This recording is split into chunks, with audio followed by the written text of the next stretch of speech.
इमरान खान की गिरफ्तारी के खिलाफ दरखास्त पर एतराज़ात दूर। रजिस्ट्रार ऑफिस ने इमरान खान की अपील को नंबर अलॉट कर दिया है। इस्लामाबाद हाई कोर्ट का हुक्म सुप्रीम कोर्ट में चैलेंज किया गया है और अब नंबर भी अलॉट हो गया है। इमरान खान की गिरफ्तारी के खिलाफ दरखास्त पर एतराज़ात दूर हो गए। रजिस्ट्रार ऑफिस ने इमरान खान की अपील को नंबर अलॉट कर दिया। इस्लामाबाद हाई कोर्ट का फैसला सुप्रीम कोर्ट में पाकिस्तान तहरीक इंसाफ की जानिब से चैलेंज किया गया था और अब इस दरखास्त को बाकायदा तौर पर नंबर अलॉट कर दिया गया। एतराज़ात जो दरखास्त पर थे उनको दूर किया गया और अब इसको नंबर भी अलॉट कर दिया गया है। इस्लामाबाद हाई कोर्ट के फैसले को सुप्रीम कोर्ट में पाकिस्तान तहरीक इंसाफ ने चैलेंज किया था और अब रजिस्ट्रार ऑफिस ने इमरान खान की अपील को नंबर अलॉट कर दिया है। जी हाँ, बिल्कुल। कल इस्लामाबाद हाई कोर्ट की तरफ से इमरान खान की गिरफ्तारी को कानूनी करार दिया गया था, जिसको आज सुप्रीम कोर्ट में चैलेंज किया गया, जिस पर पहले एतराज़ लगाया गया था। उस एतराज़ को जो है वो हटा दिया गया है। इमरान खान की अपील को नंबर अलॉट कर दिया गया है। इस्लामाबाद हाई कोर्ट का हुक्म सुप्रीम कोर्ट में चैलेंज कर दिया गया है। एतराज़ात दूर हो गए हैं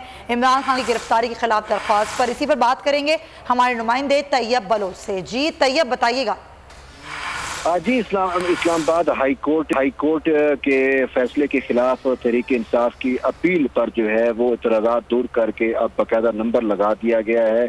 तहरीक इंसाफ की जानिब से जो है वो इमरान खान की गिरफ्तारी और फिर इस्लामाबाद हाई कोर्ट ने जो इमरान खान की गिरफ्तारी को कानूनी करार दिया, उसके खिलाफ सुप्रीम कोर्ट से जो है बाकायदा रजू किया गया और सुप्रीम कोर्ट में ये इस्तदा की गई है कि इस्लामाबाद हाई कोर्ट का फैसला जो है वो कलअदम करार दिया जाए, क्योंकि इमरान खान की जो गिरफ्तारी है अहाता हाई कोर्ट से, वो गिरफ्तारी जो है वो कानूनी नहीं है बल्कि गैर कानूनी है। जबकि इस्लामाबाद हाई कोर्ट ने उस गिरफ्तारी को जो है वो कानूनी करार दिया है, तो इसी बुनियाद के ऊपर सुप्रीम कोर्ट जो है वो इमरान खान को जो है रिहा करने के अहकाम जारी करे। उसके साथ साथ हाई कोर्ट का फैसला भी कलअदम करार दिया जाए। जब ये दरखास्त दायर की गई थी तो इस दरखास्त के ऊपर जो है वो रजिस्ट्रार ऑफिस का एतराज लगाया गया था, क्योंकि वकालतनामा जो है वो उस पर दस्तखत नहीं थे। उसके साथ साथ जो इस्लामाबाद हाई कोर्ट का फैसला लगाया गया था वो भी तस्दीक शुदा नहीं था। बाद तहरीक इंसाफ की जानिब से ये एतराज़ात दूर करके दोबारा दरखास्त जमा कराई गई, तो उसके बाद अब इस दरखास्त के ऊपर बाकायदा नंबर जो है वो लगा दिया गया है, यानी कि इस दरखास्त को नंबर अलॉट कर दिया गया है।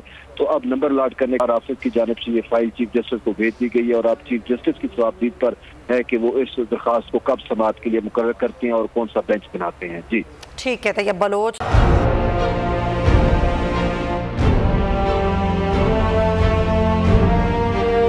अदालती अहकामात के बावजूद कराची में शुएब शेख के घर को गैर कानूनी तौर पर मिसमार कर दिया गया है।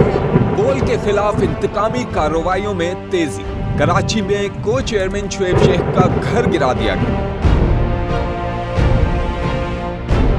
बोल के खिलाफ इंतकामी कार्रवाइयों का सिलसिला जारी है। सिंध हुकूमत की अदालती अहकामात की खिलाफ वर्जी। सिंध हाई कोर्ट का स्टे ऑर्डर नजरअंदाज। सेक्रेटरी बल्दियात Najam Shah, director land Sawal Islam, director anti encroachment Imran Ahmed को नोटिस जारी। Administrator KMC director Saifur Rehman, DIG south Irfan Baloch, SSP Keamari Fida Hussain को भी फरीक बनाया गया। इससे पहले जो जुल्म के पहाड़ तोड़े गए, शुएब अहमद शेख की जबानी सुनी। 60 दिन का वक्त होता है, 102 दिन के बाद मैं जीत गया, केस भरी हो गया, 102 दिन के बाद अपील फाइल की, एक्सेप्ट कर ली। नहीं करते ना एक्सेप्ट, खत्म हो जाता ना जुल्म यार। भरी अदालत में मुझे बरी कर दिया, फिर पता नहीं क्या हुआ 2.5 घंटे बाद का नोट बिफोर। मैं नहीं सुनता ये केस, खड़े रहते अपने फैसले पे, मिट जाता जुल्म। अल्लाह ताला ने बिठाया इस इन कुर्सियों पे इनको यार, ये अल्लाह ताला की तरफ से फैसले करने हैं। तो या तो ये फैसले आएंगे, जुल्म मिट जाएगा, या कौम खड़ी हो जाएगी जुल्म के खिलाफ। हर मुश्किल के बावजूद बोल हकीकी सहाफत करता रहेगा।